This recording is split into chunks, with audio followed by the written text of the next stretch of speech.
نانات وی کلشکر صدقا. اچھا، یہاں ایک اور بات میں عرض کروں. جب ہم دلائل پیش کرتے ہیں نا تو یہ حضرات عام طور پر دلائل پیش کرنے کے انداز میں کہتے ہیں جی بخاری کی حدیث، بخاری کی حدیث، بخاری کی پیش کرو. ہم کہتے ہیں بھائی دیکھو، عمل کے لیے محدثین نے بخاری کی حدیث کی ہونے کی شرط نہیں لگائی. کتنے بنیادی دین کے احکام اور مسائل ایسے ہیں بخاری میں موجود نہیں ہیں. کوئی آدمی کہے بخاری میں دکھاؤ گے تو پھر مانوں گا. یہ تو بھائی اگر تو اللہ کے نبی صلی اللہ علیہ وسلم نے فرمایا ہوتا بھائی بخاری کی حدیث کو لینا باقی کو چھوڑ دینا، پھر تو کوئی بات بنتی. مطالبہ ہی غلط ہے.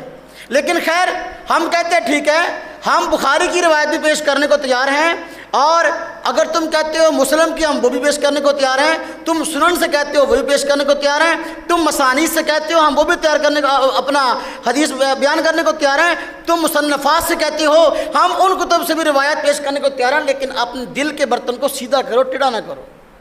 برتن جو ہے اگر ٹیڑھا ہو نا الٹا ہو، اس کے اوپر آپ ٹوٹی اور نل چلا دیں تو ساری ٹینکی کا پانی خالی ہو جائے گا، اس کے اندر ایک قطرہ بھی نہیں پڑے گا. لیکن اگر برتن سیدھا کر دو تو تھوڑا سا پانی بھی نل کھولیں گے تو اپنا اس سے برتن بھر جائے گا. تمہارے دل کا برتن ٹیڑھا ہے. اس طرح کے دلائل تو ہم بیان کریں گے اس لیے کہ تمہیں منوائیں، اس لیے کہ تمہیں بتائیں، کہ اس لیے کہ ہم تو انبیاء کے وارث ہیں. انبیاء کے ذمہ کیا تھا؟ بات کو پہنچا دینا، منوانا نہیں. آج لوگ کہتے ہیں یار یہ مانتا نہیں ہے. ہم نے کہا منوانا ہمارا کام ہی نہیں ہے. ہم انبیاء کے وارث ہیں، بتانا ہمارا کام ہے. ہم کہتے ہیں تم بخاری سے روایت پیش کرو، ہم بخاری سے روایت پیش کریں گے. تم مسلم سے پیش کرو، ہم مسلم سے پیش کریں گے. تم امام بخاری کے استادوں سے پیش کرو، ہم امام بخاری کے استادوں سے پیش کریں گے. تم امام بخاری کے شاگردوں سے پیش کرو، ہم امام بخاری کے شاگردوں سے پیش کریں گے. اب دیکھیں میں روایت کی طرف اشارہ کرتا ہوں. امام بخاری رحمۃ اللہ علیہ رکوع کے رفع الیدین کی روایت لائے. اس کے ترک کی روایت ایک میں نے پڑھ دی مالک بن حویرث رضی اللہ تعالیٰ عنہ سے کہ وہ جب واپس جا کر انہوں نے نماز پڑھائی ہے اس نماز کے اندر رکوع کا رفع الیدین نہیں ہے. اب تم پیش کرتے ہو روایت رکوع کی بخاری سے. ہم کہتے ہیں اسی بخاری سے صفحہ نمبر 114 حضرت ابو حمید سعدی رضی اللہ تعالیٰ عنہ سے روایت پیش کرتے ہیں رکوع کے رفع الیدین کے ترک کی. اب 10 صحابہ کرام آپس میں بیٹھے ہوئے تھے. نبی کریم صلی اللہ علیہ وسلم کی وفات کے بعد کا واقعہ ہے. تو آپ کی نماز کا تذکرہ آیا تو صحابی رسول حضرت ابو حمید سعدی رضی اللہ عنہ نے فرمایا کہ میں نبی پاک کی نماز کو تم سب سے زیادہ جانتا ہوں. اب بیان کیا، فرمایا جب شروع نماز کا تذکرہ ہے نا، فرمایا کہ آپ جب نماز شروع کرتے تو رفع الیدین کرتے، لیکن جب رکوع کو بیان کیا تو پھر کیا فرمایا کہ جب آپ رکوع کرتے تو گھٹنوں پر اپنے ہاتھوں کو جما دیتے. وہاں رفع الیدین نہیں ہے.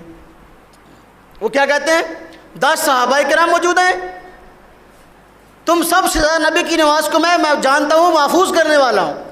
شروع نماز کا رفع الیدین بیان کر دیا اور رکوع کی کیفیت بیان کی تو فرمایا کہ گھٹنوں پر آپ ہاتھ جما لیتے، وہاں رفع الیدین نہیں ہے. ہم کہتے ہیں دیکھو تم بخاری سے روایت پیش کرتے ہو، ہم نے بھی بخاری سے روایت پیش کر دی، اب کرو کیا بات ہے. اب پھر یا تو پہلے مطالبہ کریں گے بخاری سے پیش کرو، جب ہم پیش کریں گے تو پھر عقلی ڈھکوسلے چھوڑنا چھوڑ کر دیں گے. کہیں گے بس ایک کہنے لگا اس میں نہ کرنے کا تذکرہ ہے نہ کرنے کا تذکرہ ہے. میں نے کہا شروع نماز کے کرنے کا تذکرہ ہے. کہتا ہاں جی. تو میں نے کہا پھر رکوع کا کیوں بیان نہیں کیا صحابی نے؟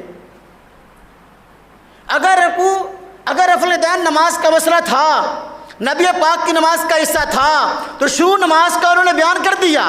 اگر نماز کا حصہ تھا تو پھر رکوع میں بیان کیوں نہیں کیا؟ نہ کرنے کا تذکرہ نہ کرنے کا. میں نے کہا دیکھو تمہارے غیر مقلد علماء خود اس بات کو تسلیم کر چکے، السکوت فی معرض البیان بیان. مرآت مشکات کی شرح ہے، عبید اللہ مبارک پوری 3 جلد کے اندر خود اس نے جو ہے کہا ہے السکوت فی معرض البیان بیان، کہ دیکھو خاموشی بیان کے وقت میں بیان ہوتی ہے. جب رکوع کا رفع الیدین نہیں بیان کیا، پورے شروع نماز کا رفع الیدین بیان کر دیا، الحمدللہ اسی کے مطابق ہمارا عمل ہے. اور یہ السکوت فی معرض البیان بیان ہے محدثین کے اصول کے مطابق، فقہا کے اصول کے مطابق. اب تم نے ماننا ہے مان لو، نہیں ماننا ہمارے لیے کافی ہے، نہیں ماننا ہمارے لیے کافی ہے. نانات وی کلشکر صدقا وفا کا پے کر